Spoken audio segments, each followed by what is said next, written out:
Who wolf, when wolf, what wolf, werewolves. Hey there, it's RK, and a wooing at the moon is culturally effed.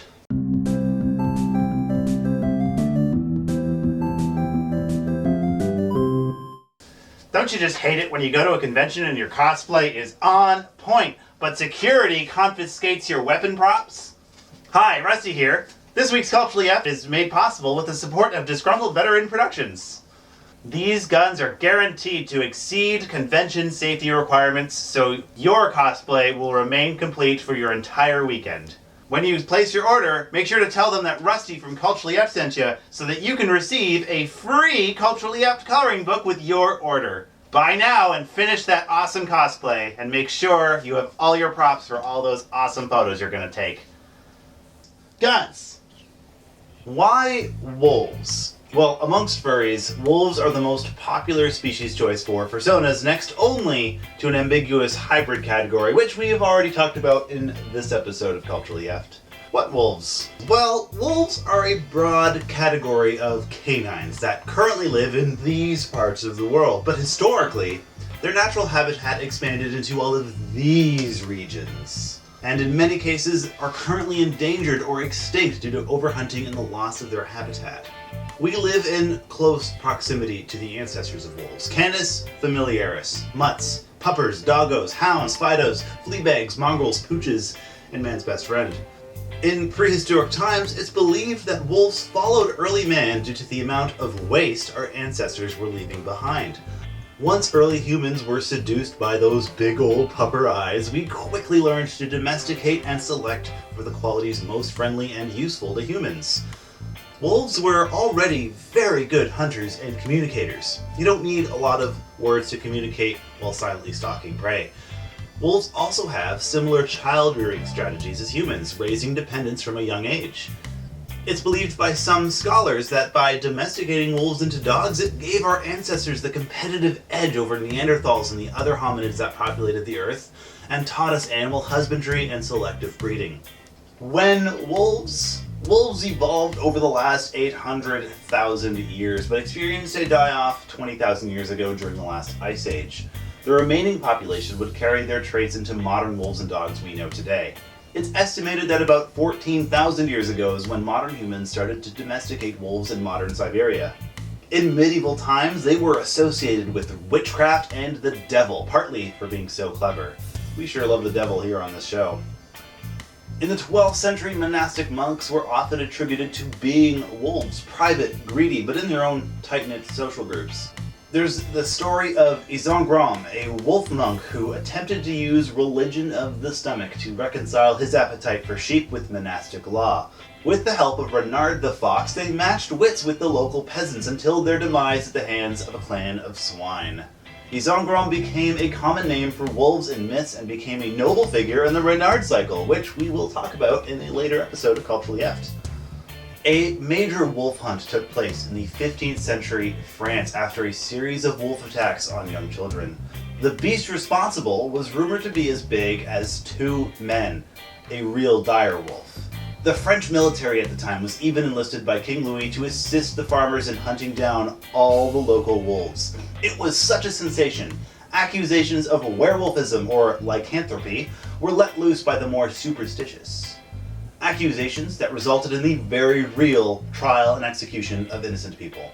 Physical features such as unibrows or unexplained scars were signs that someone might be a lycanthrope. Wolves were hunted to extinction around the same time in England, with bounties placed on their heads as high as murderers and thieves. This trend would continue well into the 19th century all across Europe, only leaving the most remote mountainous regions of the continent. And at the end of the world, the Norse believe a great wolf named Fenrir will devour the moon. Werewolves. Well, the Iliad mentions Dolon, who used the guise of a wolf until he was finally hunted down by the Greeks. Herodotus reported a nomadic tribe known as the Neuri who would change themselves into wolves for a few days every year. The Norse hero Sigmund of Clan Volsung would put on the skin of a wolf at night to transform into one. Jupiter once attended court with King Lycaons and was served human flesh. As punishment, the king was transformed into a wolf after Jupiter destroyed his estate. One Eastern European myth had a peasant transform into a wolf by laying sticks out onto the ground and rolling over them, each stick transforming him slightly further. When a farmer found out who was killing his horses, he watched the transformation and removed one of the sticks. The next morning, he took the local authorities to the peasant, who still sported a wolf's tail. The fastest way to find werewolves today are on your TV.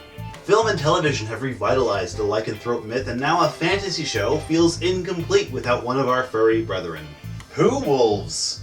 In the Jungle Book, Mowgli was raised by wolves before being sent to live with the humans. Just like the founders of Rome, Romulus and Remus, were raised by a she-wolf.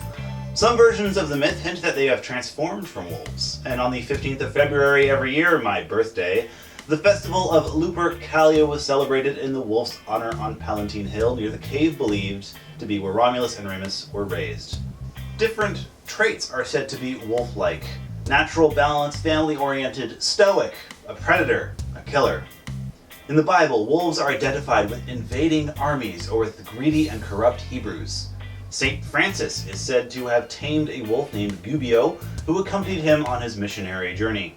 Adolf Hitler gained the nickname Little Wolf due to his vicious military campaign. He would also give his headquarters wolf-based code names. Because of their reverence of wolves, the Nazi Party enacted wolf protection acts in Germany. Similar protections across Europe wouldn't be enacted until 1992. In the past few decades, wolves have had a big influence on popular culture. Many movies feature wolves as talking protagonists. Nature documentaries focus on the lives of the Yellowstone pack and are a go-to choice for your average run-of-the-mill sports mascot.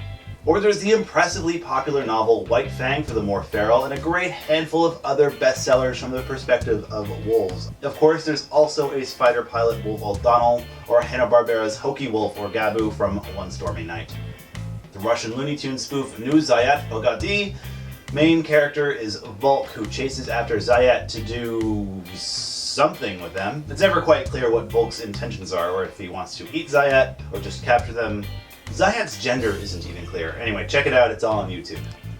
Why are we afraid of the big bad wolf? I'm not afraid of the big bad wolf. I love wolves. I love wolves so much I got this t-shirt made. Predator in the front, prey in the back. Very tasteful t-shirt.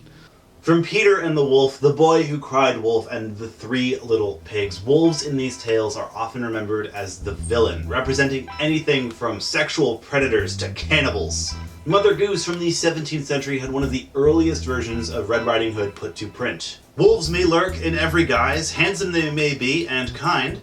Gay and charming, never mind. Now as then, 'tis simple truth, sweetest tongue has sharpest tooth. But the stories we remember are outweighed by authors and artists looking to redeem the wolf. Stories that tell the wolf looking to feed his family, or who's lonely, or homeless, or just desperate. Wolves have symbolized so much in culture. Historically, Europeans tend to see the wolf as negative, to be feared and hunted, a pest who will eat your livestock. Aboriginal cultures of North America, on the other hand, revered the wolves as vital for the ecosystem, representing family, pathfinders, guardians, faithfulness, and dedication.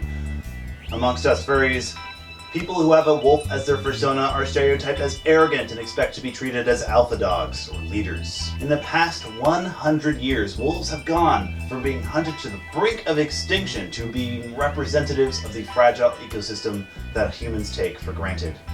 This has fostered environmental understanding to the roles predators play in nature. Their loss across the world has inspired nostalgia and sympathy.